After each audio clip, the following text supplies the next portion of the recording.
joy that I give you every day. Oh, it's for on. Cause every time I hear the joy on there, why is for yeah. Cause every time I hear joy, I say every time I hear the joy, I don't wanna turn off my radio. Every time I hear the joy, I don't want. Every time I hear the joy, I don't wanna turn off. Every time I hear the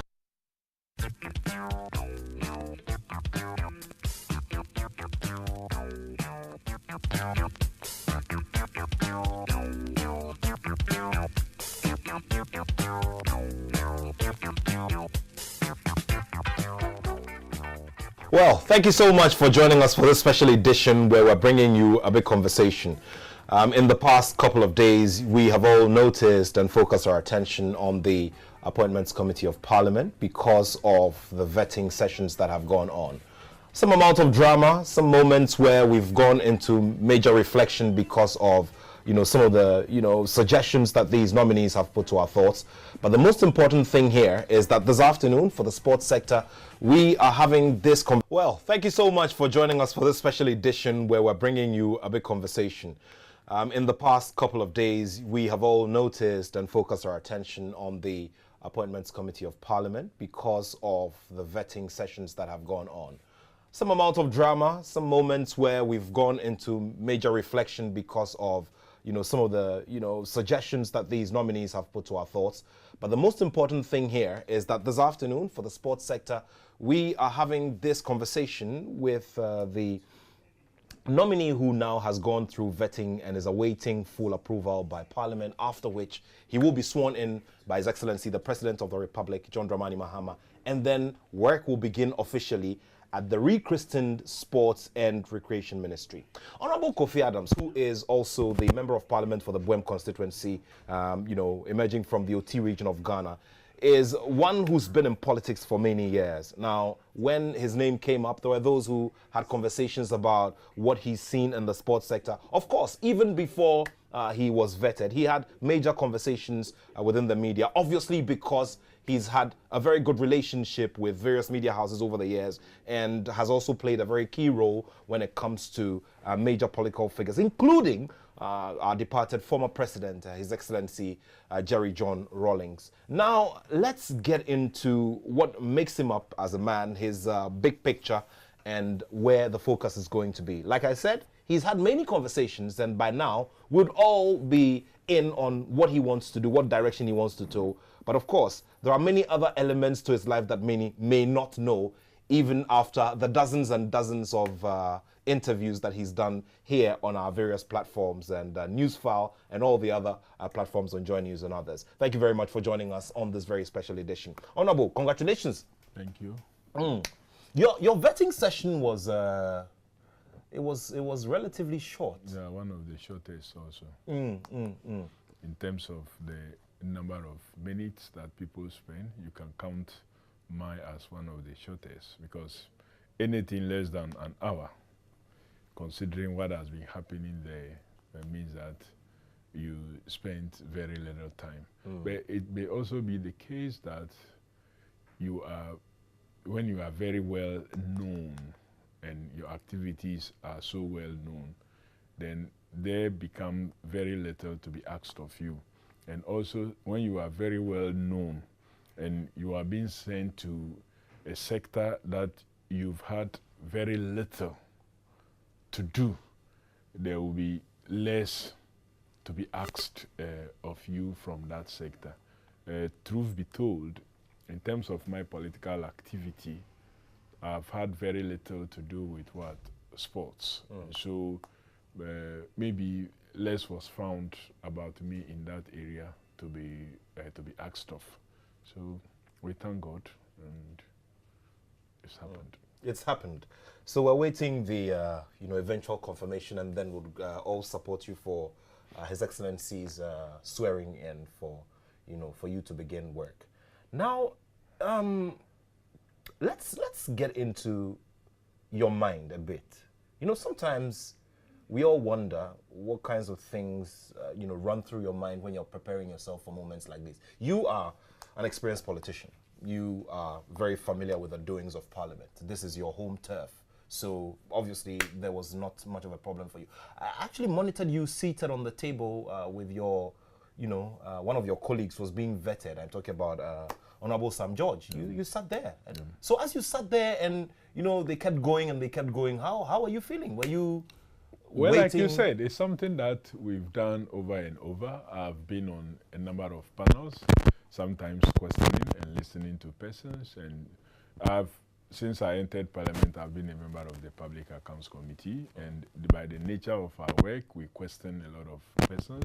I've been on the Defense and Interior Committee as a member. Later, I became ranking for Security and Intelligence Committee and also a member of the Independent Bodies Committee of Parliament. And so we've been involved in things such as this. So for me, it wasn't anything new. It wasn't anything that one needed to be so worried about, because I asked myself whether there was ever any question that you will be asked in terms of what we said as a party that we're going to be doing in the sports and recreational arena that I cannot speak to.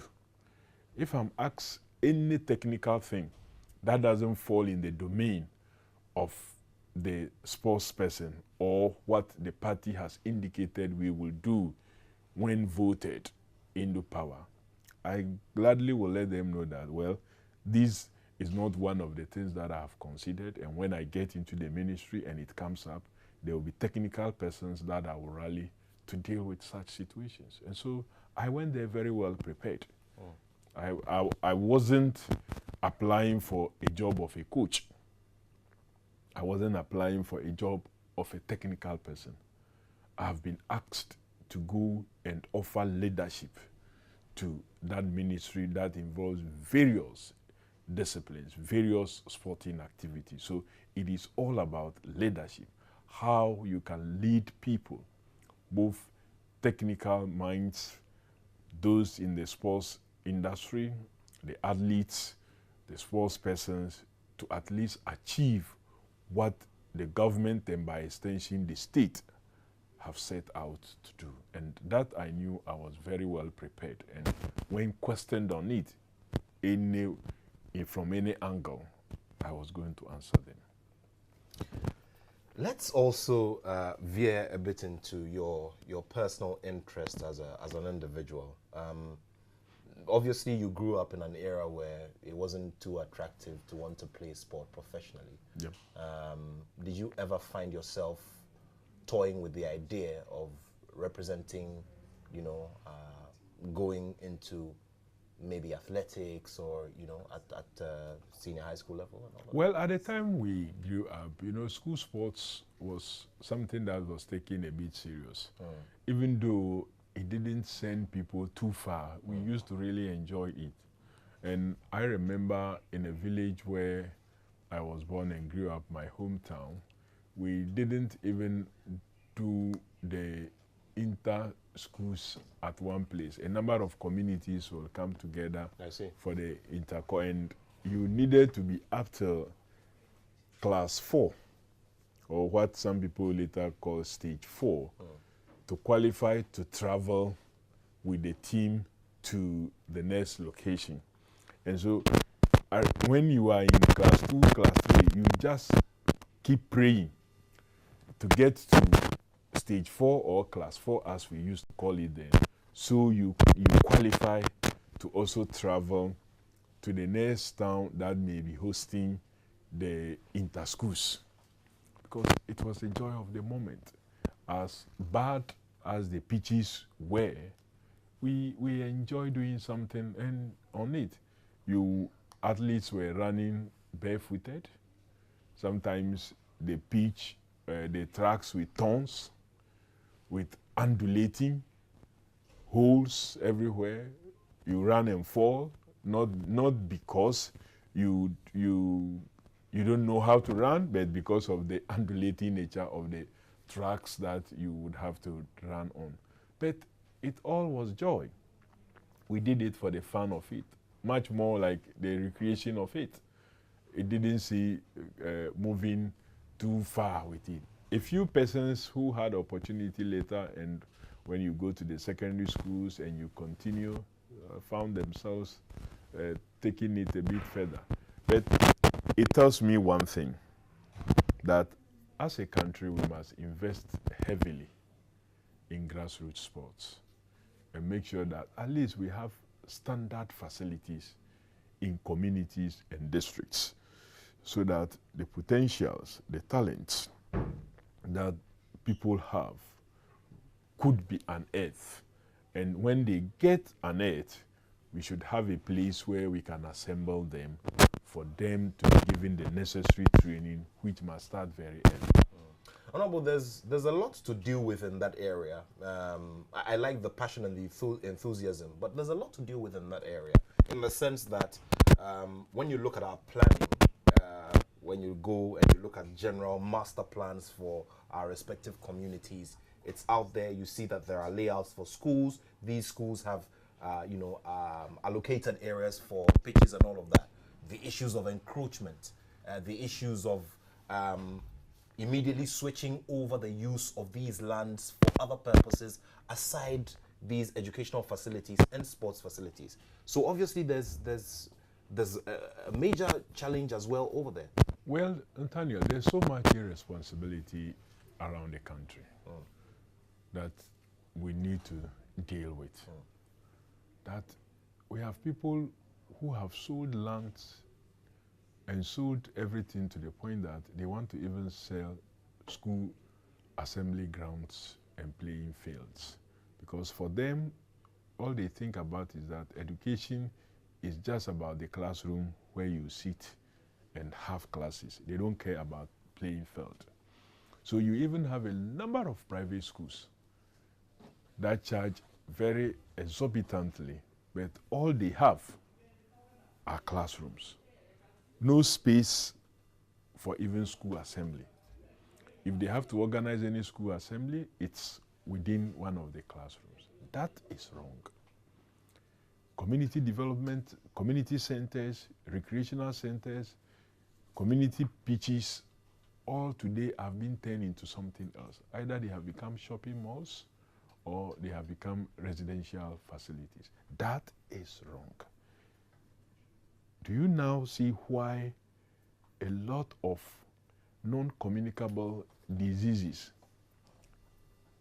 seems to be so rampant these days? Because we do not have centers where even people can go and have recreation, play around, and engage in some physical activity. We wake up from an air-conditioned bed to sometimes air-conditioned bathroom, finish bathing, dressing up, jumping into an air-conditioned car, being dropped in a school or an office that is air-conditioned. You leave there, go to restaurants that are air-conditioned, get back home into an air-conditioned. Very little physical exercise, very little space for that. We need to begin to change the mindset of the people to know that no matter how much money you have, that space for physical well-being, for physical exercises must be left. And so one of the things I'll be looking into and looking at will be my engagement with the Minister for Local Government and the Minister for Education to make sure that the planning and settlements that are done are not encroached on, especially spaces that have been earmarked as recreational spaces. They must be protected. If you want to destroy everything, if you don't want markets, we don't want all the things that I think we need for recreational spaces, we must leave them as such.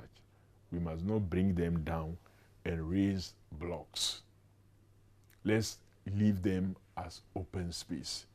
Look, if you travel out a bit, even in countries where we have ice, we have snow, certain part of the year, they have not destroyed every open space and raise superstructure that because we have some periods of the year that there will be snow, there will be ice, and it will be so cold, and we can't have physical activities in the open. Let's bring everything down and turn everything like indoor. They may create a small indoor space and leave the rest as open, so as to be able to engage in physical activity. Sometimes people go to bike there, do walk, sometimes sit just to meditate, and so on and so forth, perform all kinds of cultural activities. We must do same here. We can't have wall-to-wall situations that you cannot do anything. No, it's wrong. Go to our beach fronts in some communities. There is no space for even the community people to have access to their beaches, because people have taken over and built wall to wall, wall to wall, wall to wall. So no space left for anybody to have access to the beachfront. That should not be the case. We must become a country that is serious, that want to utilize its spaces and make those spaces available to the people and to the various communities that are near such environment. So we need to look at it. I'm happy that seriously His Excellency the President thought through and created this ministry with a certain focus, now highlighting recreation, so that people may not think that, oh, because I don't intend to do sports at the competitive and enduring and excellence level, there's no need for that space. Now, recreation has become part, and so you know that sports as recreation is also there. You don't need to be a Carl Lewis or be someone interested in running a high race or playing soccer for its competitive nature. You can play it also for the fun of it. You can play it for its inclusive nature. You can play it for the peace that it brings. You can play it for the fun, the love, the joy of it, the enjoyment of it. So the recreational activities would also be another area that we're going to push. And these I'm not going to be doing with just the Minister for Local Government, but even the Tourism Minister, because that will also aid the Tourism Ministry in achieving its set objectives. So we have quite a task, but I do know that we will work very hard to succeed. If you just joined us, we're having this conversation with Minister-designate for Sports and Recreation, Honorable Kofi Adams, who's also a Member of Parliament for the Buem constituency, delving into some key issues that he's raised. Some of them there on the floor of Parliament as he went through his vetting. Some of them in previous conversations that he has had since this major announcement was made, and since the whole fraternity received the news of his appointment by His Excellency the President of the Republic. Well, let's delve into how practical some of the ideas are. Now, we've been talking about funding, and it's a very big bug that has bugged the sector for many years now. Bringing back the GET fund is, drawing from the GET fund is one thing that you've expressed interest in wanting to do. The sports fund is one that we've talked about, time and again, but yeah. Government in, government out, we just do not seem to be able to get the job done. I'm talking about laying it before Parliament, going through all of the processes and ensuring that it is passed into actual law, so that we can have our fund, our sources, we can have our deeds, I'll start with our trust deeds and all of that, and get the fund running so that we can benefit. You're How right. then do we practicalize this when you get when you start working? You're right. The sports funding has been a challenge. If you ask any sports minister from past, and maybe even to my very good self today, what is one big challenge that confronts the industry? I'll tell you, funding. And so the issue of sports fund is something that have run through, and it cannot continue to be a problem that must be running through. Honorable, before you continue, is it that we don't, what have you identified from from observing from the background? Because like you said, these parties have been in power. Your party has been in power before. The MPP have gotten the opportunity before. What is it? Is it that there's no interest by you, the legislators, who are given the opportunity on the select committee? What exactly is the problem? Well, I don't know whether it is the no interest or whatever, but whatever it is a problem that we must find solution to. And so the promise by the NDC this time around to establish a sports fund must be worked on. Whether it is going to be through a sports lottery, whether it's going to be taking percentages of some taxes that already exist. Like, for example, people have proposed that there are some taxes on sports betting activities that is generally emanating from sports, and so a percentage of the tax that the state gets from sports betting should go into the fund to support sports, because the more the sports grow, the bigger the tax component that also comes to the state. So if a component of the tax that comes to the state can be placed into a fund to help in growing what will feed the state more, why not? That's one option that have been looked at. And of course, I've mentioned a sports lottery, which will be run such that all the proceeds that comes, that one goes direct into the sports fund. You mentioned earlier when I talked about getting something, a percentage from the GET fund, of course. This is because school sports is very critical and it's now part of sports. The new act creates for the establishment of School Sports Development Agency. So that will become a new agency that the sports ministry will be running, but then You're talking about the Sports Authority Act? Yes, Very the well. Sports Authority Act. I'm saying it creates for the establishment of School Sports Development Agency. And so if that is going to happen, aside the National Sports Authority, which is one agency, we're going to have these other agencies that will be responsible for school sports. And it must be funded. If it has to be funded, what are the possible sources?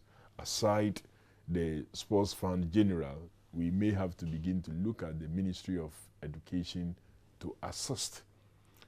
Where can they assist from? I think a percentage of GET fund could be used in supporting the organization of school sports and its development. We can also follow up with the local government ministry for them to look at the District Assembly Common Fund. So a percentage is also in their formula for sharing of that fund.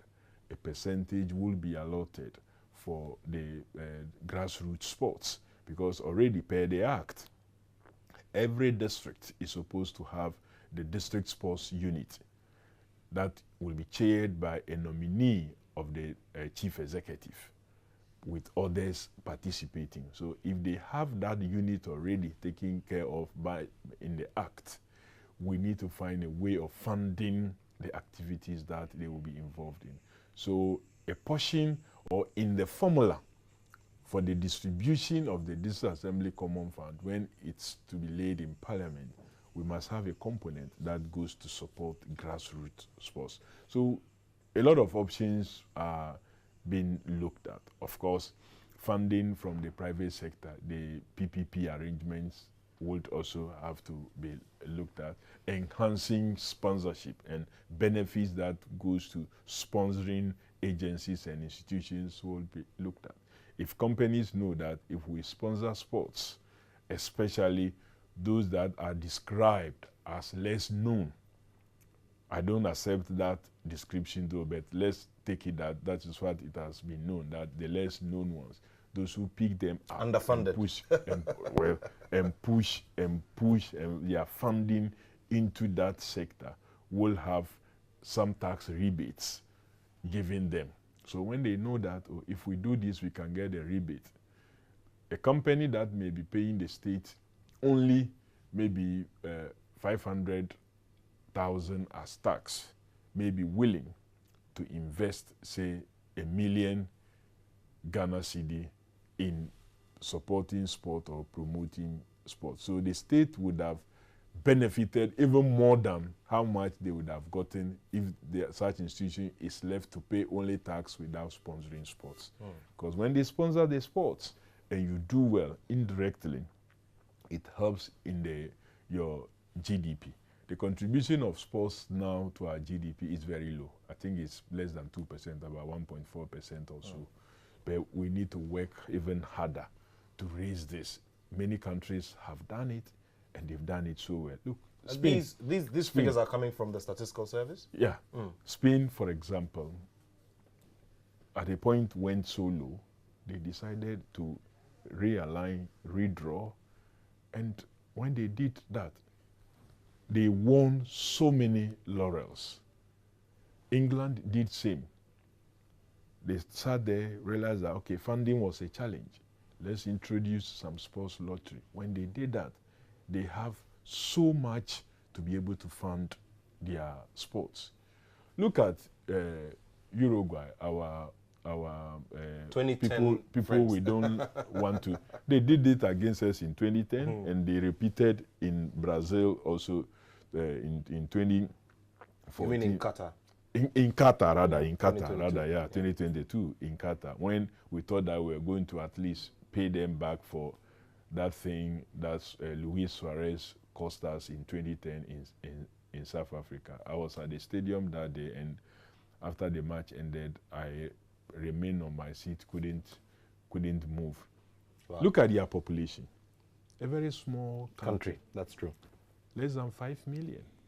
But they've taken their sports so seriously, mobilized resources, and have funded infrastructure that you have available pitches in communities. So you have very young kids who have opportunity to exhibit their skills and talent. Interesting right point. From the foundational age. So Yeah. talking about funding, it's very key. So we really must make sure that we conclude and get a sports fund established. It's one of the areas that I will be paying a lot of attention to and will push very hard for us to get it done, because I know when we do it, it will go a long way to help our sports development. You mentioned a very important area, which is the communities and ensuring that, you know, infrastructure goes there to the grassroots so that the development starts from bottom. So that our development obviously starts from bottom up rather than going to the top and thinking that we can start it from the top to the bottom. Enforceability also becomes a very key element, because obviously you'd have to do a lot of work with sister ministries, if I may put them that way, because of how intertwined their work is with sports and recreation. You've mentioned the tourism ministry, you've mentioned the local government ministry, you've also mentioned the education ministry. Now, enforceability with these district assemblies. Where is the monitoring going to come from? You know, the expertise to do the monitoring so that we see proper enforceability, that, you know, they are drawing these funds and ensuring that these funds are being used, you know. Well, of course, the enforceability will surely emanate from the National Sports Authority as it is now, or if in future we refund and create other agencies of interest, that agency will have the responsibility to so supervise and see to it that it is enforced. But generally, the Ministry of Sports and Recreation will have the oversight responsibility in seeing to it that this is done. Though local government will play an active role, these will play an active role, but the overall supervision and enforceability will surely rest with the ministry. But you see, I love to adapt the promotional approach. If district assemblies know that if we invest in sports, and talents are identified, and these talents get groomed, and they become professional, and they start earning so much, a percentage of their earnings, that of course per the rules that will come to the state, would also be directed to the original district where the person was spotted. Then the district will know that if we invest in sports, we stand to gain into the future. So they will be willing to invest, because if you invest at the grassroots level and the talents get identified from there, the record is kept. So this will be followed through, that when such an athlete becomes a professional and begin to earn so much, begin to earn in millions, and a percentage of that is drawn down to the state. A percentage of whatever comes to the state must go to the mother district. So it will be motivating districts to build such facilities in their districts, because they know if we do it, and can you imagine that 3-4 talents identify, reach professional level, and they start earning big, and out of their big earnings, something comes to us, and a year, maybe we get about $100,000 USD. You can imagine what that will do to such an assembly. So I want us to look at the new laws that we will develop. The sharing formula will be such that the benefit will go all the way down. So athletes know that not they alone, or managers who would have taken over at a certain stage will know that when this person hits and reach the professional stage and begin to earn some money, it is not only you, the manager or the club at that stage, that will benefit, but the district that invested in sports, that led to the identification of that talent, must also benefit from the proceeds that will come out of that talent. We've spoken about funding. We've spoken about the developmental block, and then you talk about infrastructure as well. There was a question that was placed before you, when you were going through your vetting about the number of astroturfs that we have in the country. Obviously, you've not started work, so that would have to look at later. But talk about that question just reminds all of us about the proper inventory of the infrastructure that we have available in our country. Those that are of international standard, those that meet standards, those that are substandard, and those that require work on them. What have you picked up so far? Well, you're right when you talked about inventory. I believe that if we were so serious about inventory and follow-ups, we would not reach a stage where the football authorities, CAF, would attempt to ban us from the use of our pitches for competitive football. So one, it's very important to take inventory and know and check those that are up to standard and those that are not. But even just using your eye to check, I can tell you that a number of the astroturfs constructed around don't meet standards. Okay, even in terms of size. Yeah. So for those that even meet in terms of size, maybe sometimes the material that is used may not be of what high quality, so it doesn't give the astroturfs the lifespan that is expected of them. So we would have to look into all these to make sure that standardization is key, so it can be used for the intended purpose. If for those ones that are not standard, if you can play the normal football or soccer on them, we don't have to push to use them for that, so that we could avoid injuries. If we have to use them for hockey and other sports that may not demand so much chase, let's do so and use them for that purpose, and not try to force to use them for even as Division 1 leagues to be played on them and so on and so forth when they are not up to standard. How do you feel about this conversation about maintenance and how we just do not get it right when it comes to maintenance of our infrastructure. This is something that has come up several times. I mean, it was major, especially as we went through that failed attempt to qualify for the next Africa Cup of Nations. Yeah, maintenance is a problem. Today, when you go to our various stadia, maintenance is disastrous. We don't maintain our facilities. That was why yesterday I was talking about infrastructure is good, but it's good to the extent that you can maintain it. And so even as we construct, we must have a maintenance culture. You remember another time, the Cape Coast Sports Stadium that we constructed, that we had maintained so much. When we left office, around March somewhere, I don't remember that particular year, but it was virtually run down, and run down to the extent that it could not be used for a game. And I remember the director of Regional Sports Authority was to be punished or was to be transferred by the minister, and then the NSA boss also said, no, you will not accept, and so on and so forth. But it just to tell you that the poor maintenance culture. But we need to bring back that, because if we maintain our facilities and maintain them well, their lifespan will increase. And when their lifespan increases, we tend to benefit so much from it. And so maintenance is very important. It gives a longer lifespan. Sometimes simple painting.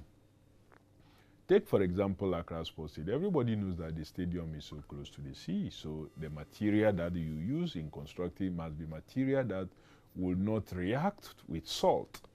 But if you use material that will react with salt and you leave it unmaintained regularly, it will deteriorate very, very fast. Basic things should tell you this. So today you go there and you have some of the ions are so rusty, some areas that they use cement that will react with the salt is damaged because we don't have the surface being maintained regularly. So maintenance culture is very key. If we have to sign maintenance contracts, if we have to get institutions and bodies to sponsor the regular maintenance of our sports infrastructure, we have to do so, because whatever we invest money into construct, it's not enough to award contracts and then say, I have done this, when you don't have a routine maintenance culture or arrangement in place. So we're going to look at, do an assessment, modernize our stadia and facilities, sports facilities, but also make sure that maintenance contracts are done and signed and kept to, that the routine is kept to. Another area we will be looking at is naming rights. There are a number of companies that, when called upon to help either refurbish, modernize some of our facilities, will be so or probably willing, construct from ground. they can construct from ground, will be willing to do so and get naming rights, so that they can, their name could be added to the facility. For example, what is wrong if you have, say, the military stadium that we have, the LWAC? If we have engagement with the military, the Minister for Defense, and it's agreed, and we get any of the corporation and say that, okay, multimedia LWAC stadium.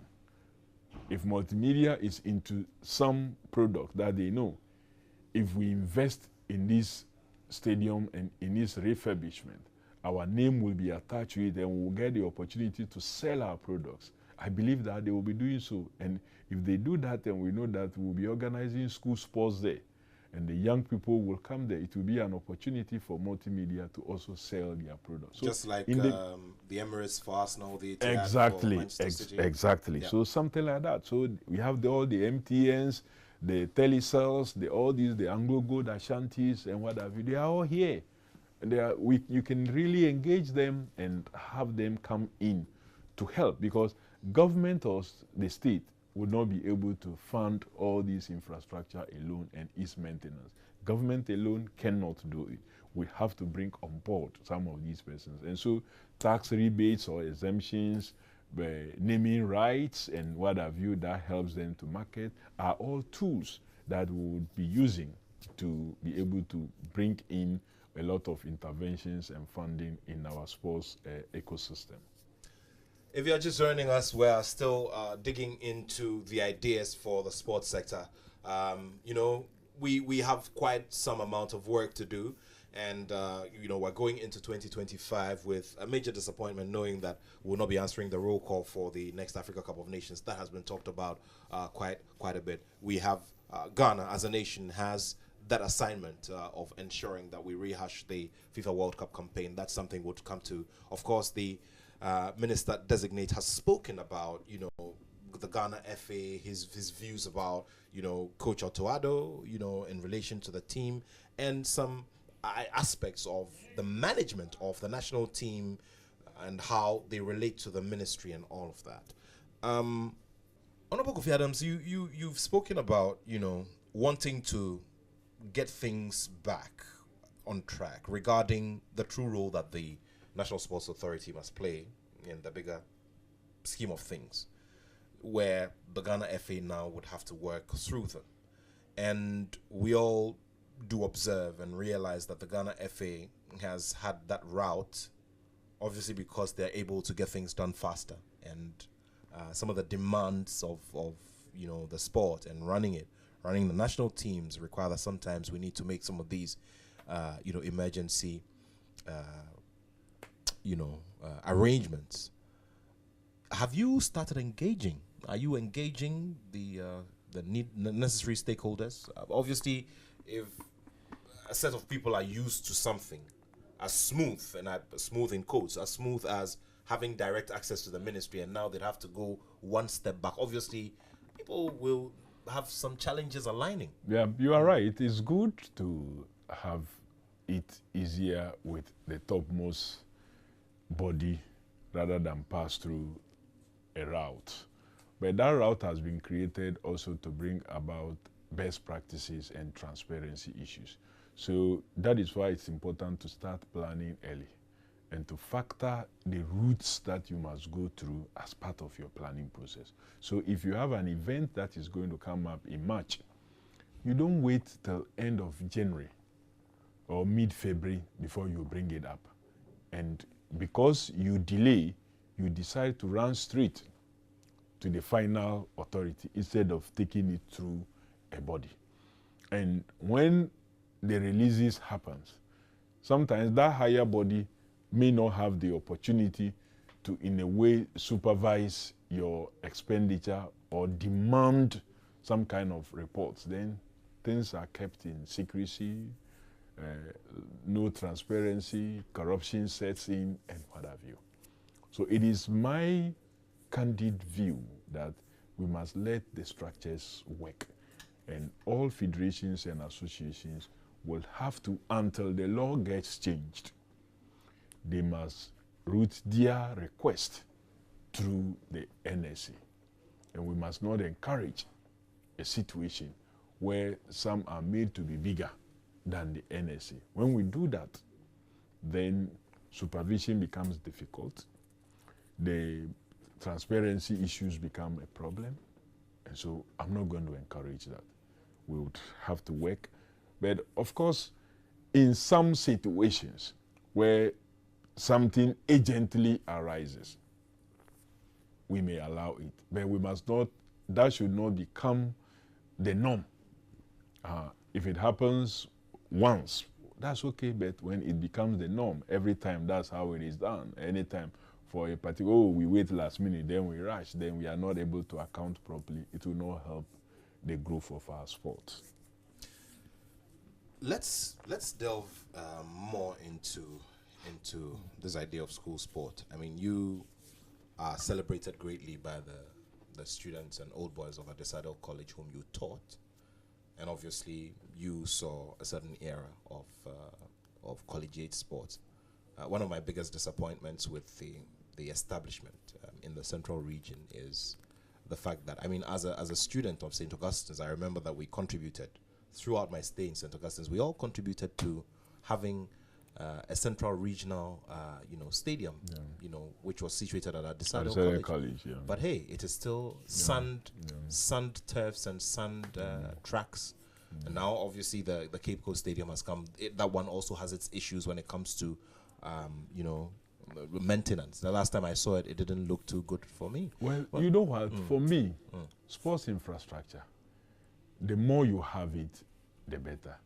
So we cannot say because we have the Cape Coast Sports Stadium, the Adisada Schools and Sports Colleges Stadium should not be completed, because it can also serve as a good training ground. Can you imagine if we are hosting, say, a CAF competition and teams are going to be playing at the Cape Coast Stadium, and you have the Adisada or the colleges stadium in Adisada, and you have the other stadium in town, or at least up to a certain standard. It can serve as training pitches, and so we need to have more of that. So we would have to find a way to make sure that that facility is completed, so it can serve the purpose for which it was designed for. You know what? School sports is a big thing. And it is not the case that Ghanaians particularly have lost interest in sports.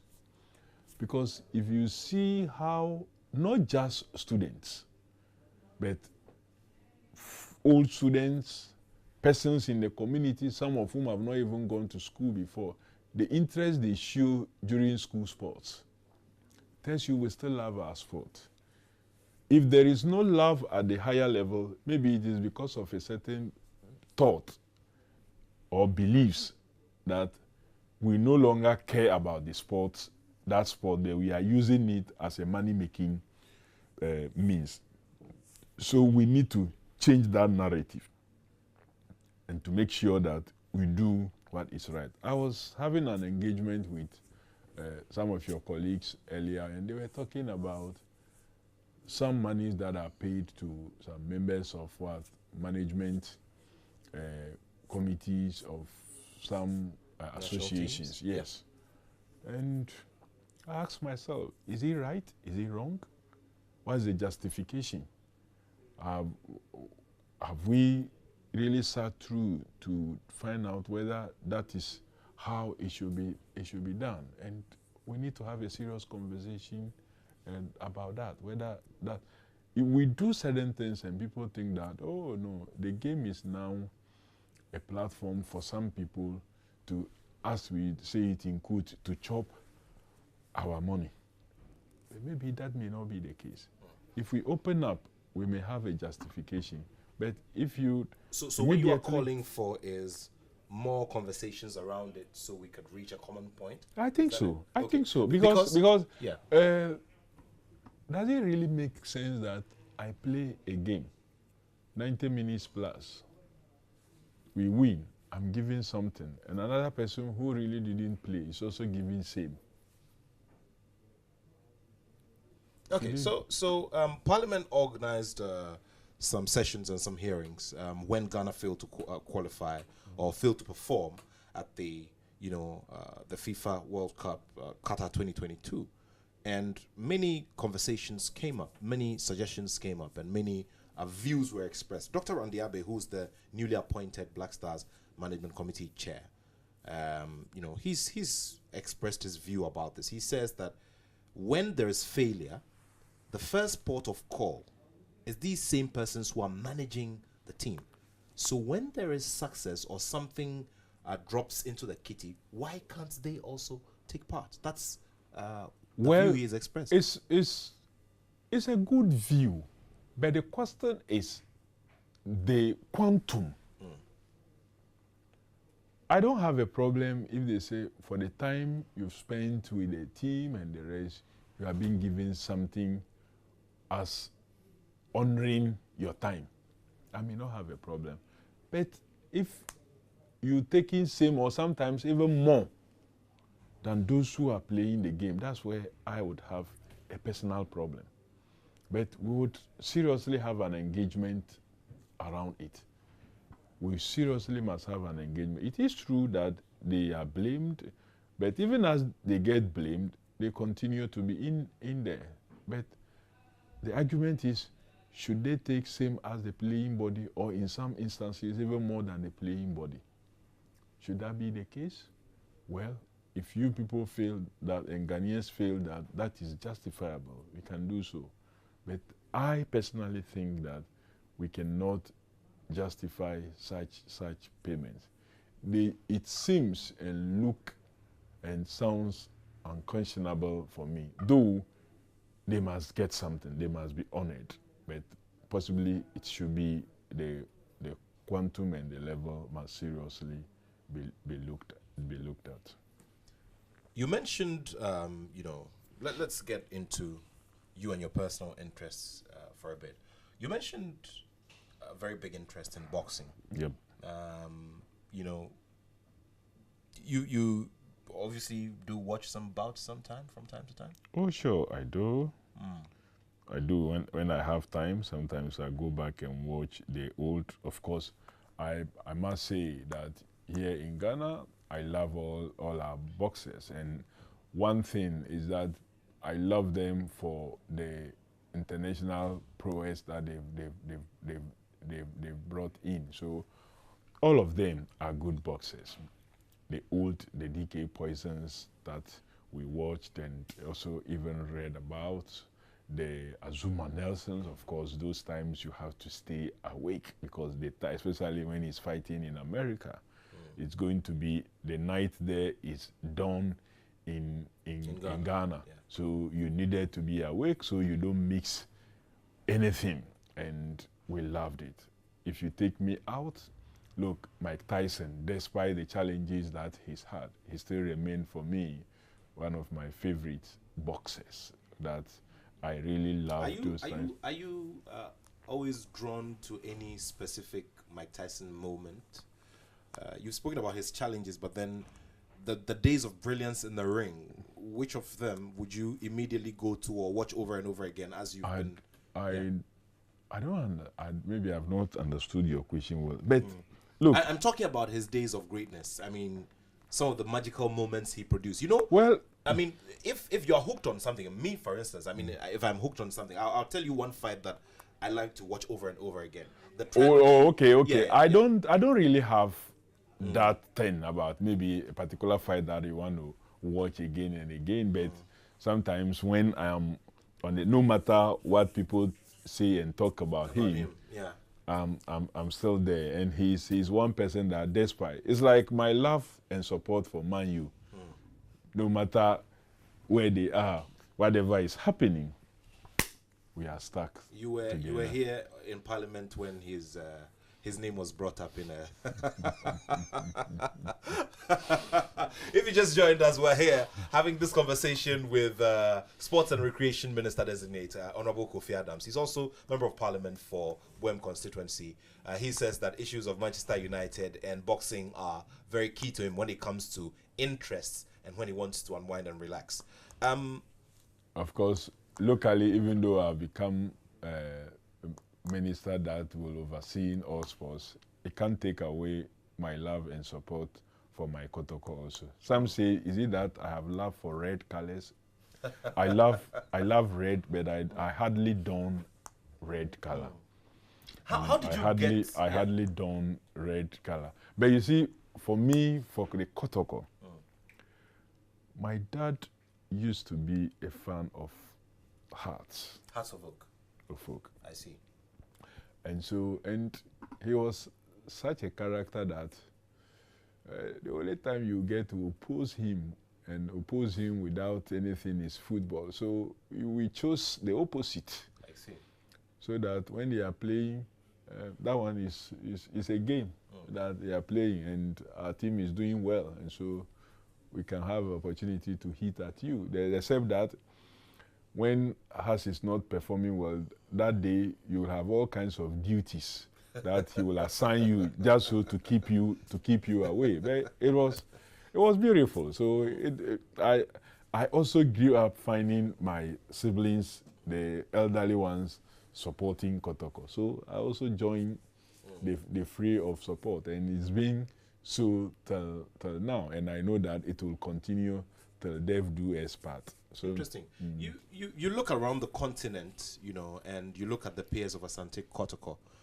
How do you feel about where they've gotten to in terms of their global appeal, you know, the way administration is set up, their infrastructure, you know, how well merchandising is going and everything, the general look and feel of the club? Well, it's been more like a plague that has affected our football generally in the country, and so we cannot isolate just one and say that they've dropped. But I believe that we will pick up the pieces, and there's an indication that we're picking up our pieces, and I believe that we will get there. Currently, of course, we are leading the Premier League, and I hope and pray that we'll stay strong like that all the way to the end, and we'll be able to lift the prestigious trophy once more that we had mixed for quite some time, and we need to do what is right. All of us will be engaging. We'll make sure all the circles will pick up and function. We must contribute financially to help our sports to grow. And as someone who is going to be overseeing sports, my interest, of course, will not be only the club that I have had for. I must make sure I encourage all the other clubs in the spirit of genuine competition, and as someone responsible, that all of us must show love. The House of Folk fans must show love to the House of Folk. The Ebusua Drafts must do same. The Legon Cities fans must do same. The Duana Stars, all of them. We must all show love to our clubs. And one thing we seriously must look into and try to encourage is that most of our clubs are actually sporting clubs. They are not just football per se. So can we look into and try to encourage them to also have other sports? Like, for example, Asante Kotoko can have even a tennis wing, because it's supposed to be a sporting club and not a football club. House of Folk is the same thing. So if it's a sporting club, that means that you can have all the other departments. So you are not left out. Maybe through that we can also help to generate what we describe as the lesser known or lesser funded sports. So and what you talk about is being done very well. This structure is being run very well in parts of North Africa, other parts of Africa, and Europe and the Americas as well. You see it. So we would look at that, so that you don't only do football, but you have other sporting units that will be functioning. So it's something paid by their name and registration. That may be their intention. Maybe funding has been a challenge. Let's see how we can all together look at it to be able to grow sports in its totality in all the areas.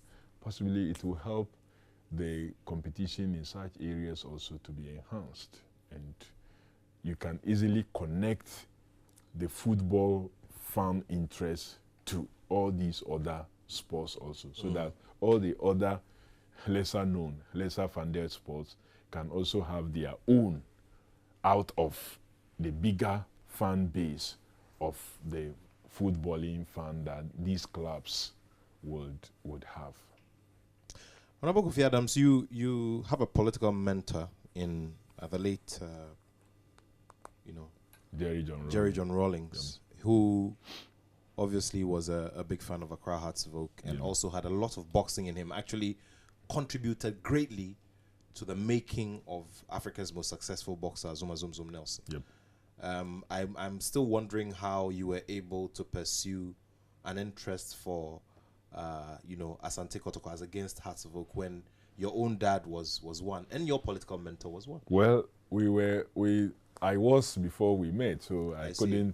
couldn't have shifted anyway. But you see, it tells you one thing about sports, that sports is something that can unite people. You may be supporting different clubs, but you can be together. You may be supporting different political parties, but you can be together. That is why we must help it grow. And one danger that I'm going to be working seriously to stop is the politicization of support base of our sports, especially the national teams, that we make it so partisan.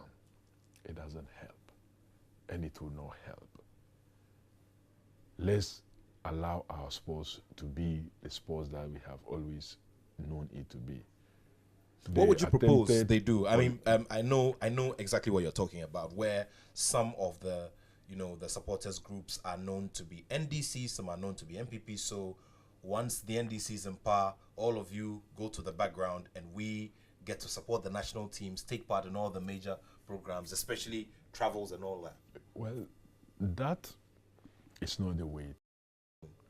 And it's going to be tough, but because of what the recent history of how things were handled.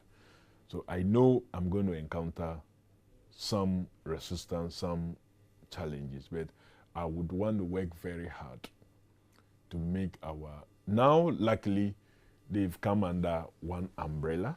And so the umbrella leadership will be dealing with all the unions. And that is the Ghana Supporters Union. The Ghana Supporters Union. Very well. So it may help in handling them as one unit, because that spirit of oneness is needed. Because a part of the project that we'll have to do is to work on all who have interest in sports to have one heart and one mind towards our national teams especially. That I may not like you, but my spirit is positive even when you are in charge, because I want the team that you are in charge to win. But in a situation where, because I don't like you, when you are in charge, my prayer is that the team fails. Cannot help. So we have to embark also on a journey of uniting hearts and minds when it comes to the national team. Can we forgive? I think we need to. Are we going to be genuine? We must be genuine. Are we going to be open? We must be open. How can we do it? Let's do it in such a way that we must not start by seeing one as the problem and the other one the solution. All of us are part of the solution. That should be the approach. Nathaniel may be the one that has created the problem, but let's see him as part of the solution, not the problem.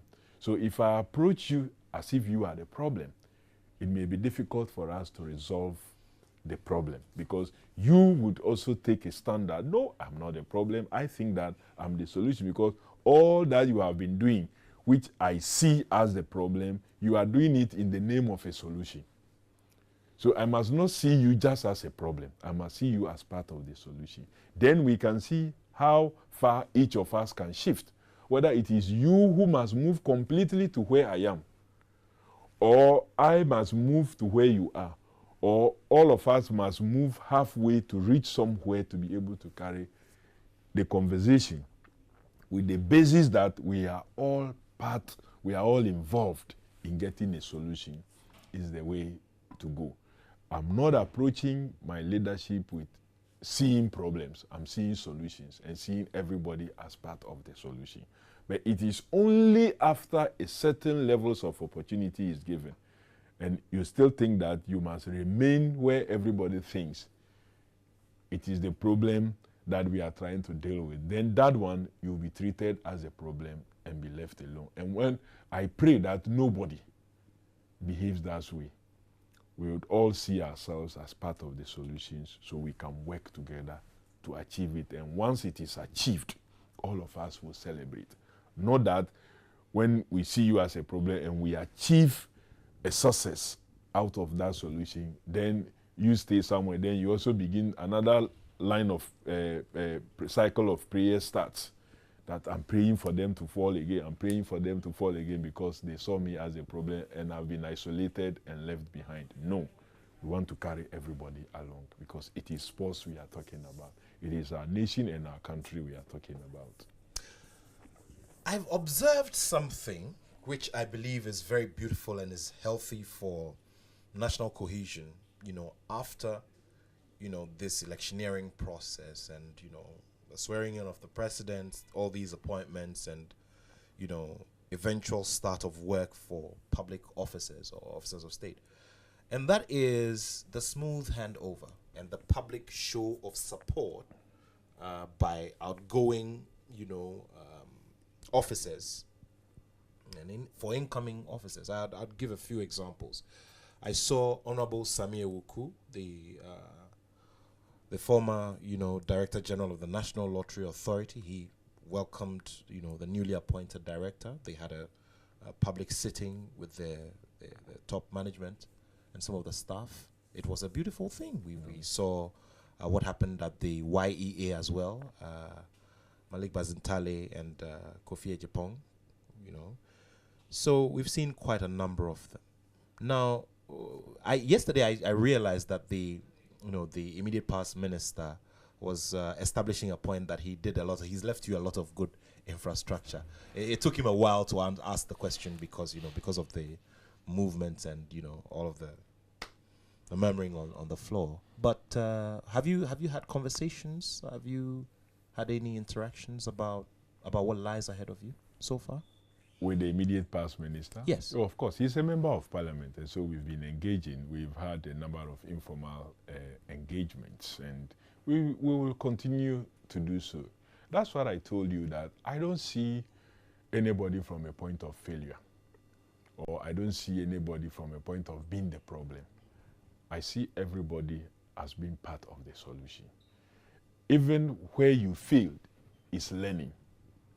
So you will be able to guide the next person if I create an environment for you to know that I really didn't see you as a failure, but I saw you as having a challenge.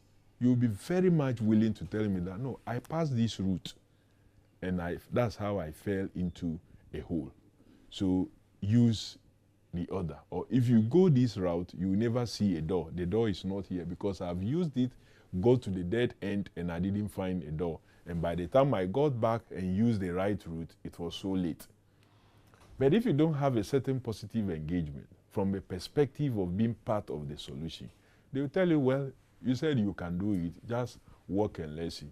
And maybe you go walking the same line they have walked, only for you to hit there and there is no door. So that is why I've so far been consulting broadly, so I can collect as much as I need to. Then when I set the ball rolling, the ball will roll till it gets into the hole that they will say victory has been chalked for Ghana. That is my objective. And so we would continue to have the engagement, not just with the immediate Minister for Youth and Sports who just left office, but talked about the beauty of what had happened. I think that is the essence of the transitional act that we developed after the 2009, when we saw how challenging that transition was. We decided to develop an act, the Transitional Act, which was applied in 2017 when the NDC lost power. It was quite unfortunate that we nearly had rough situations, even with the presentation of a budget, votes, whilst we wait for Appropriation Act to be passed. There needed to be some vote in advance, and it was so challenging until 3rd of January before that was laid in Parliament, which should not have been the case. Usually that is done before end of year. Unfortunately for this time, we didn't see it that way. But well, all the same, we still have seen through the transition, and we are carrying on.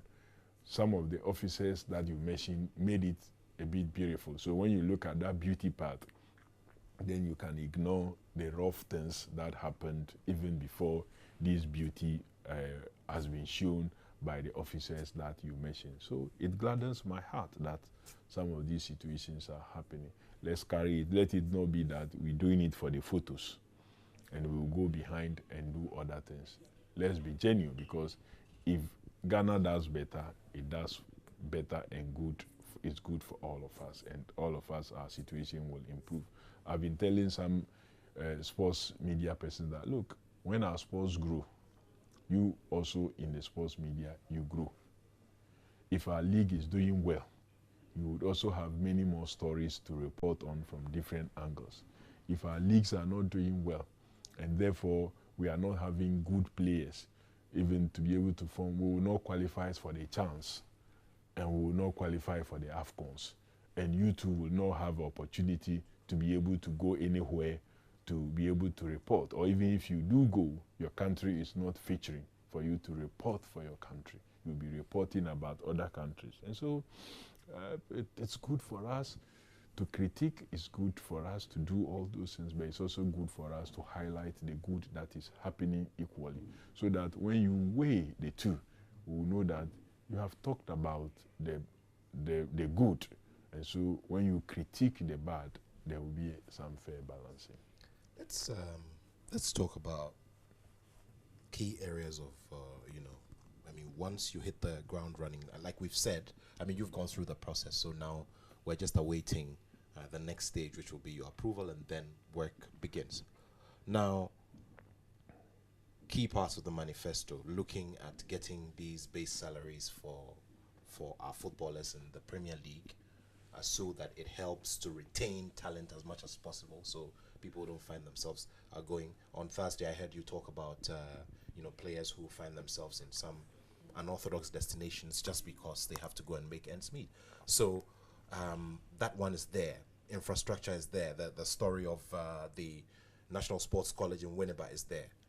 Which key areas? Just like His Excellency the President has set a 120-day, agenda for himself. Are you seeing yourself doing something similar, where you probably will place one of them first and say, let's clear this off the way, let's do this in 10 days, 3 months, 4 months, get it out of the way and tackle the next? How are you going to go about it? Well, clearly, considering what is ahead of us, our playing pitches is key, so that we cannot have a situation where CAF may, or even FIFA, in the case of the World Cup qualifiers, would ban us that our home matches will have to be played somewhere else, where we need to be running around to try to convince them using diplomatic means. We do not want that to happen. So immediately, as a matter of agency, we will have to do proper assessment with the NSC and appropriate staff of our pitches that we intend to use for our qualifiers. Then we will extend beyond that to see what we can do for the goodness of the nation in terms of our pitches. Along the line, we must, because we need to have a lot more professionals to handle various sports disciplines across the country. The issue of a sports university can no longer be delayed. The processes must begin now about converting the Winneba Sports College into a modern sports university with campuses straddling the country. And of course, immediately the Boteman facility, which was used for the All-African Games 2023 played in 2024, would become a satellite campus for such a university. And so these are things that we look at. You talked the sports fund discussions. It's just a matter of picking what had happened in the past and to make sure that we clean it up and push it through. Then, out of such funds, they promise to give some allowances to our players, especially the registered players at the Premier League, should not be overly delayed. It must be implemented as soon as possible. Well, if you're just joining us, we have had quite a bit of a conversation here with the Minister for Sports and Recreation designate, a rechristened ministry, and one man who's also had a very long run in the political space, getting the opportunity to come and lead. He's shared a bit of the vision with us. He's been very vocal about key points within the manifesto, which we've gone through here on this show and on all of our other platforms over the period as well. Now we're looking at other areas, other details, and how we can get all of these sorted and achieved so we could get sports back and running. In the true spirit of nationalism and being nationalists, I would also want to see Ghana qualify for the World Cup. You've spoken about our role as sports media and how our work is further enhanced when you see your flag represent among many other nations, in these. Now, in sport, it's a very simple thing. I mean, worst case scenario, there should be a draw. But in this particular scenario of qualification for the World Cup, it's either you're going or you're not going. After the group stages, there will be one more opportunity, which will, increase the number, finally to about 10 from Africa. So you've spoken very extensively about how much of a disappointment it will be, but there are two possibilities. We can go through and we might end up not also going. That's true. You are right. If you look at our state now, there are many who think that our football has reached a point, whether they think that the seed had decomposed and didn't germinate. So we must look for new seeds that will be watered appropriately so they can germinate. But we will still try to make sure that we get the seed germinating. That's the strategy that we want. That we did not qualify for AFCON, we did not qualify for CHAN. And so people feel like there's something completely wrong with our football. We'll do our best. We'll work very hard from the point of government, from what must be done, improving player morale and beefing up the technical processes to make sure that we are ready to be able to win our matches in order that we qualify for the World Cup. So we will erase this failure to qualify for AFCON especially off our minds. If we don't succeed, it will be disastrous for our sports, especially football. And so as the minister responsible, when finally approved by Parliament and sworn in, would have to embark on an agenda together with the FA officials to see how we can motivate the playing body by one, being fair to them, by psychologically psyching them up to know what is ahead of us. I believe that they too love their career and they love their country. And we'll see what it is that we can do. We really will do everything possible as a government to support the team to be able to qualify. We only will urge them that they also play and the technical team do all the necessary understanding of the game and do whatever changes and strategy that they must play to give us the goals and to give us the wins in all our matches, the remaining. Once we do that, well, we would be there. How broad have your engagements been? At least you had maybe a day and a half to add more to your preparation for vetting, which I believe, and on the face of all of it, went very smooth. How broad have your consultations been? I've broadly consulted. I've spoken to former ministers of sports. I've spoken to administrators of football and other sports. I've spoken to some former players. I've spoken to just some senior persons with interest in sports. I've spoken to supporters who have followed our sports and football also, and it's been good. It's been good. I have spoken to some persons with just business interests. They too I have spoken to, because we are leaving nobody out. We want to make sure that we consult broadly, so all shades of opinion, it will be represented in my consultation. So when it gets to decision-making point, you are making decisions very well informed. What would you term as the common denominator running through, or the common theme running through all of these, all of these consultations that you aside the everyday chorus of funding, that one is known, but did you find any very interesting thoughts being expressed about the future of sport? How much enthusiasm is there? How much positivity do you see? And how much naysaying as well did you observe during all of this? So far, for all those that I have spoken to, they have been quite enthusiastic and very hopeful that we can pick it again. Some speaking so from the point of view that I can do something. Others also from the point of view that the talent is there, the experiences are there, and we can pull a team together to be able to help us achieve that. So from whatever angle it is, for me, it's been quite positive. It's been quite positive, and I am happy for all the ideas that have been shared.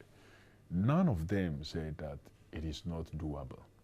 All of them think that it is doable, but we just have to act together and we will get there. Take the right decisions. If somebody must be made to take a back seat, that person must understand that we cannot toy with our nation in the name of giving you a chance to prove yourself.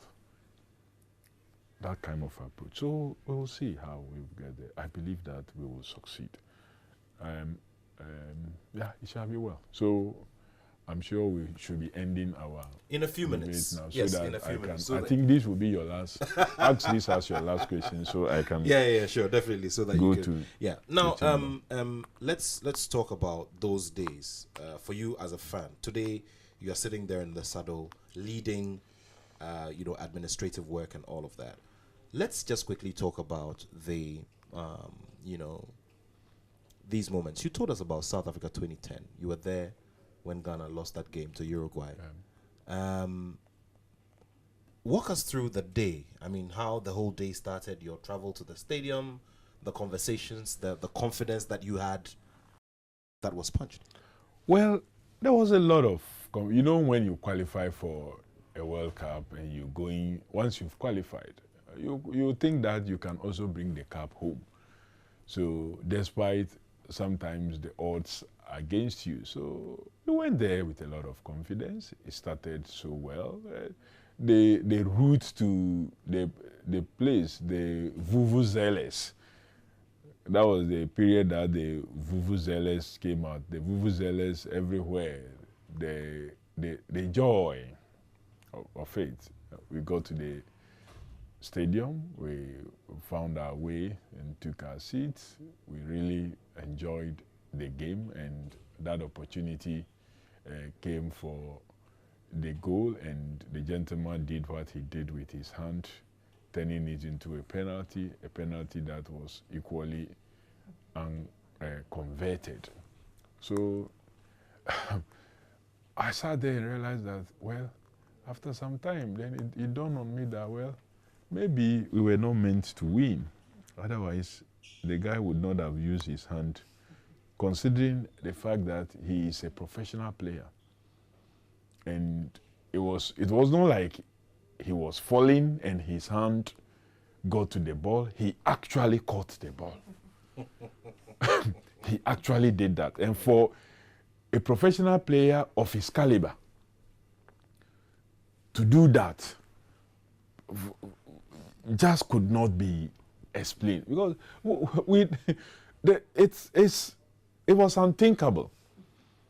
It was really unthinkable that we've had instances where we were told the God of hand was using pushing a ball. Yes. Yeah, the hand of God was using pushing a ball to enter the net that was so close to the head that during that time we didn't have the VARs to be able to further check whether it was truly the hand that was used or it was the hand was used in supporting the head to be able to head the ball in or what have you. We've had that. But to actually catch the ball, turn to a goalkeeper. No, but Honorable, did you get the chance to watch that Maradona video? He used his hand. He did it in a very clever way. Not very well, but of course during that time the technology that existed today didn't to enable the referee have a second and various angles, second view, and to even have it's okay. There are some who have raised concerns that look, whilst VAR is good, it's also come to take out the joy of the game, that sometimes a goal is scored and you have to be waiting for some seconds or minutes to have a confirmation. That's what they say. What about you? How do you feel about VAR? For some who think that the referees too have become corrupt, there are some persons who think that we must even introduce it everywhere, including Ghana, to every level, so that at least refereeing the issue of people accepting goals or rejecting goals that are genuine and what have you will be taken out of our competition. So it's a good thing, but in some instances you see that you want to celebrate, but you have to wait before celebrating. Before celebrating. And when finally you are told that is a goal, the celebration is not the same as when it's immediately the referee handling the match can just whistle and say it is a goal or it is not a goal. You know your fate right from the word go. Well, technology must be accepted, and maybe we live with it. And you had the opportunity to play sport professionally. Which of them would it be? I wish I have the muscles. I would have done boxing, possibly because I love it. But sometimes when I sit and I'm watching it with my wife, the way she behaves, that why would people allow themselves to be hit and punched that much, and you will be bleeding from all parts of your... Well, so I've heard one boxer says that there's no way he will allow any of his children to get into boxing. Well, I thought it wasn't the right thing to do. If they had the skills and the talent, you could have allowed them. But maybe, just maybe, because of growing up, the poor investment, the poor environment that he grew with before becoming a champion is what he possibly is relying on. But if we can really improve that sport and make facilities available, it's a good thing to do. You spoke about Azuma as well. Yes. Can you recall your first encounter with him? Can I remember? Where was I? Because of course you lived through an era where those times you would. That was long before I got into the celebrity, the superstar who brought a limousine to town. Those ones where we were all looking around to find him one time or the other. Those who make positive comments, those who will make the negative comments, all of them. But I was looking at one of his, I don't know whether it was in Ungwa or it was on Legon campus or where. But those times it was even black and white television. So you wouldn't get the good. Color TV was not really available today, and the black and white, the big one with the big back. Our camera technicians and my producer did not meet that era, unfortunately. I got to see met the one that you have chopped. You have chopped the TV and it's become so slim and then sleek, and they didn't see the one with the big back. And then instances, you go to the villages and where there wasn't any power, you are lucky you have this battery, car battery, that was used to power the television. And one village center, that's what is available. They will bring it and all of you would have to assemble to watch. We've gone through things before, but Wow. God has seen us to this point. So I really thank you for the opportunity. Thank you so much, Thank and we wish you well. Thank you. We're looking forward to the eventual confirmation, and then work will begin. There's a lot to be done, Sure. and we're hoping to call on you sometime soon, so we have some more conversations. Thank you. Thank you very much Thank once you again. so much. Thank you. We've been having this conversation with the Minister for Sport and Recreation designate, who's just gone through his vetting, and of course we're looking forward to what will happen, and then work gets done soon. Thank you so much, and of course we're going to wrap things up with a conversation that Daniel Cranting had with Ghana International Joseph Painsil. Remember, we have a major assignment ahead of us in March, and the conversations have to begin now. He made some very brilliant points, which I'd want all of us to revisit before we call it a wrap. So welcome to this Joy Sports special. My name is Daniel Cranton. Today our guest is Black Stars forward and LA Galaxy player Joseph Painsil. Joe, Charlie, thanks for joining us. Bless, bro. Bless. I'm sure this is the longest holiday or winter holiday you've had as a professional since you started. Yeah, it is. But it was also a short period for me because I need to do some things also in Belgium. So some things were really impromptu. Yeah. I need to book my flight, go stay there for 1 week, make sure everything is really done. And I just came back again, just spent some 4 days, and I just need to travel again back to Belgium, spend some days, and then back to business in LA. Wow, very, very, very hectic. Yeah. LA Galaxy. First of all, sorry, congratulations. Thank Congratulations, you. you're a champion. Thank you. Your Thank first you. season in the MLS, you were a champion. Just, you've played in Europe, you've played in the MLS. What are the differences like? The only difference is how popular Europe is, and the only difference is in MLS is, you know, they don't really take like we call it like football like in Europe. They call it like in I think soccer. Yeah. So it's not something that is really something big, but they are more into basketball and this handball or what they call it. Baseball. Yeah, baseball and all these kind of things. Now that the football is really getting to be known, especially among the people in the United States. So I think that's the only difference because it's the same football, but just that it's just how they call it in two different countries. You were doing so well in Belgium, very, very well. In fact, if you look at your last full season in Europe, across when you compare it to what Ghanaian forwards did in Europe, you were top 3 ranked in terms of goals and assists. Most people in that transfer window, most of us suspected you would make a bigger step in Europe, then you went to the MLS.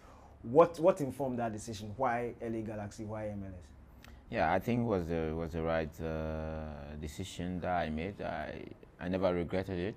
As you can see, I just wanted to, I'm a champion. So there was some clubs that were really interested, but you know, sometimes it's not only about playing in Europe, it's also about playing and also making sure that everything that is surrounding you is really being taken care of. You know, football is football, no matter where you find yourself at. You have Neymar, you have Messi, you have Ronaldo, you have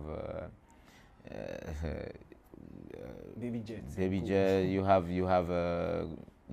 Marco, you have all these kind of players. They just left Europe and they just back in the States. Some of them are in other countries, but playing in another country, that doesn't mean that it's not a country for footballers. It's a country that also love football, so you being there is a plus. So I just made my decision to play in the United States because it was the right decision, and I didn't make it alone. I make it with my twin sister and my mom. Especially just came at the AFCON, so I was like, yeah, why not?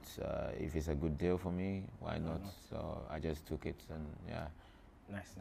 Let's I'll talk more about like culture. So when you look at Europe, and you alluded to it earlier on, the fact that Europe football is the biggest thing there. So it's more serious business. In America, it's not too popular. They just go about their football. Yeah. You play in LA. LA is like the glamour city in America. How is it like when you go to day-to-day training? You are seeing all these stars around. We saw in the MLS last season. Serena Williams, Kim Kardashian, them were visiting stadium, obviously because of Messi and co. But you live in LA. People like Zlatan have played for Galaxy. David Beckham have played for Galaxy. The stars love the LA teams, and obviously with basketball, with the LA Lakers yes. and co. How is it like juggling day-to-day football life when you see all these superstars almost every day?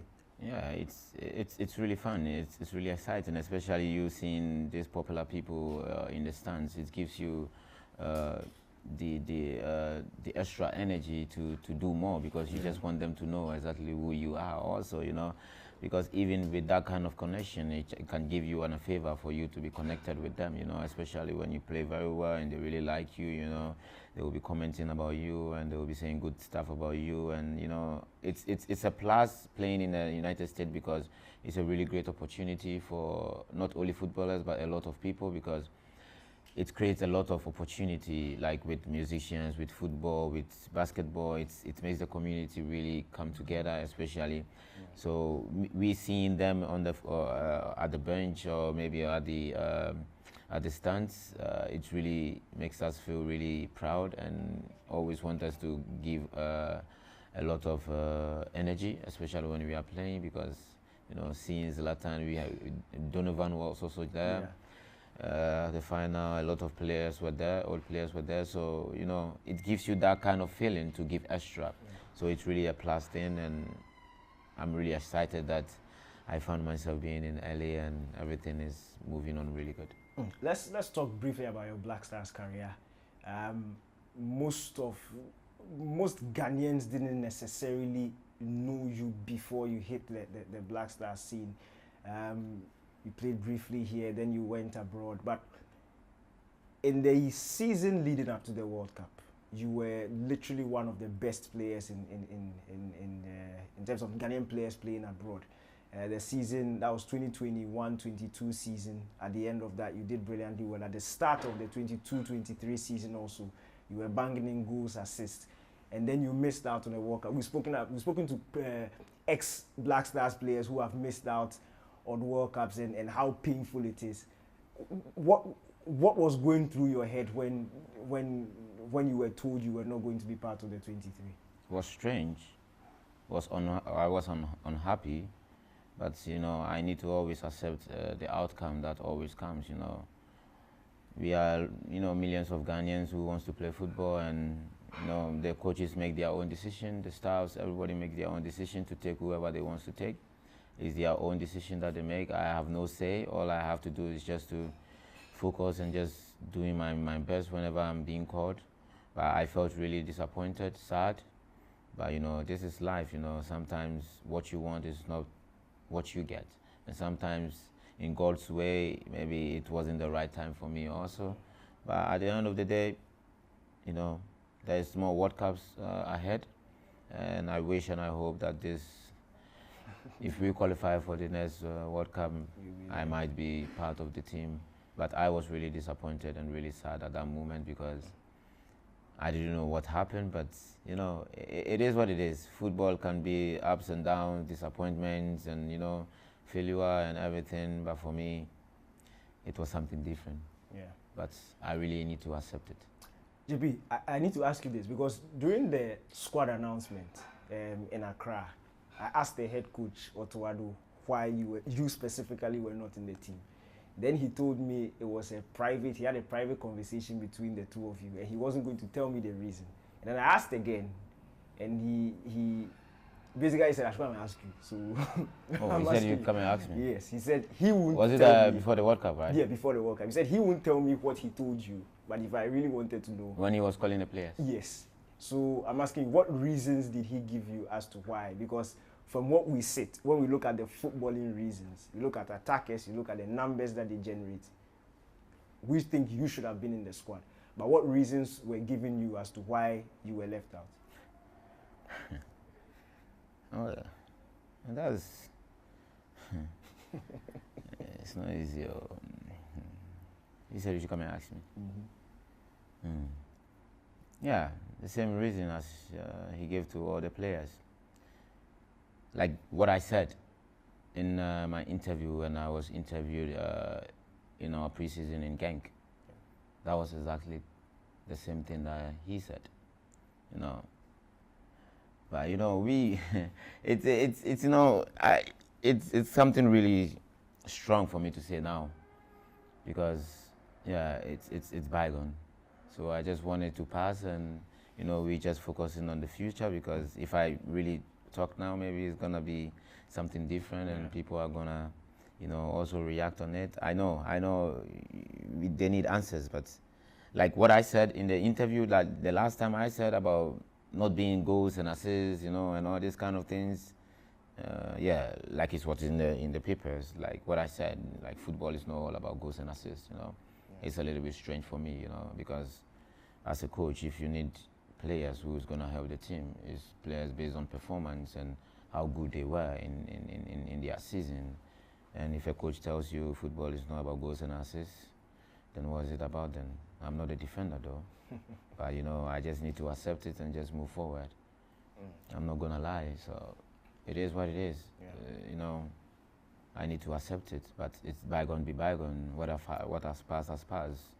We solve our differences and we just focus on the better Ghana and the right phase for us to pass, so that we can make the Ghana Blasters a better place and where we need to be as Blasters few years back. So we need to just make it happen and just put what has happened at our back and just focus on the next. Okay, so in the spirit of focusing on the immediate tournament that followed was the AFCON. That one you made the squad, you played the first game, you were impressed in the first game.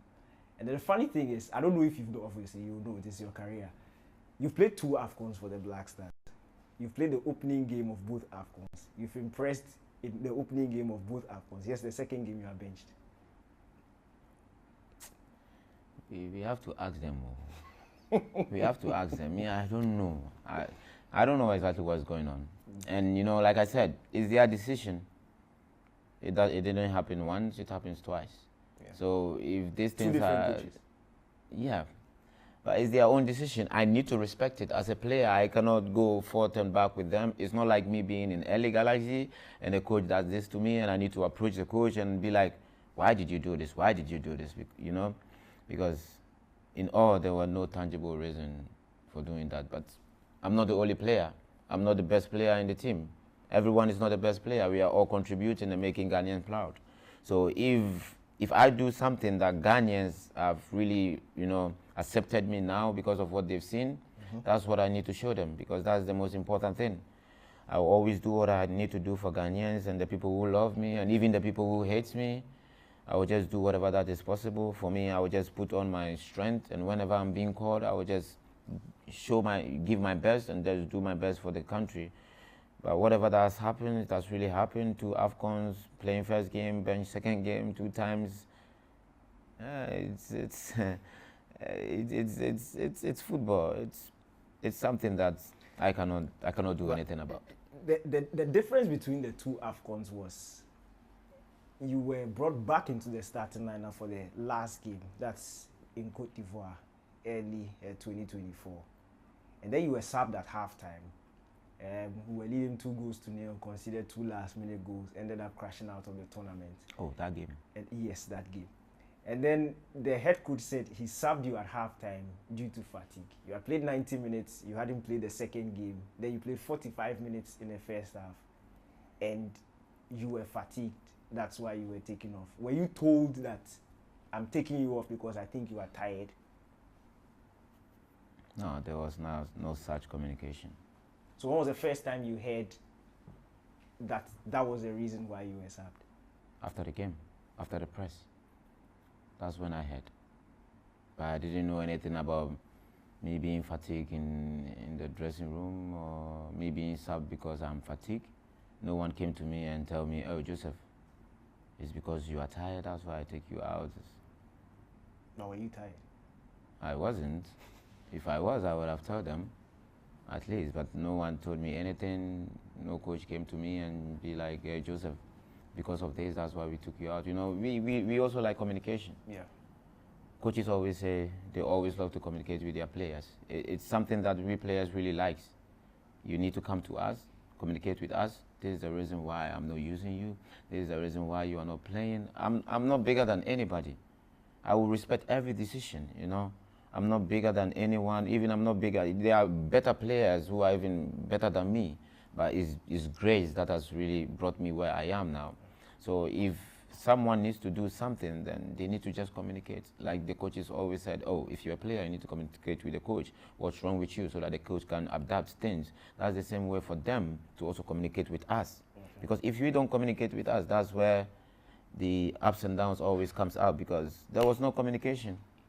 Nobody came to me and told me anything. All of a sudden, I'm just out. All right, Daniel Cranting with Joseph Paintsel and that sit-down conversation there. More of these to come in the coming weeks. Thank you all so much for doing the listening. Thanks to the whole crew. Thanks to the whole team for support. And we will be back. Let's see how things go. Let's see how things realign. And of course, there's a very big policy document that we'll be following to see which ones are achieved in the short term or the immediate term. Thank you so much once again. Keep it here on your Super Station Joy 99.7 FM. Remember, we're 30 years this year, and we couldn't have achieved all of this if you hadn't come along with us. You stay well. Have a wonderful time. And of course, my man and your man, Kwame Dazi, and the rest of the team take over with Showbiz A to Z. Have a wonderful weekend. Stay well. I'll be back with another Joy Sports Link next weekend. My name is Nathaniel Attoh, and I have love for sport. Well, thank you so much.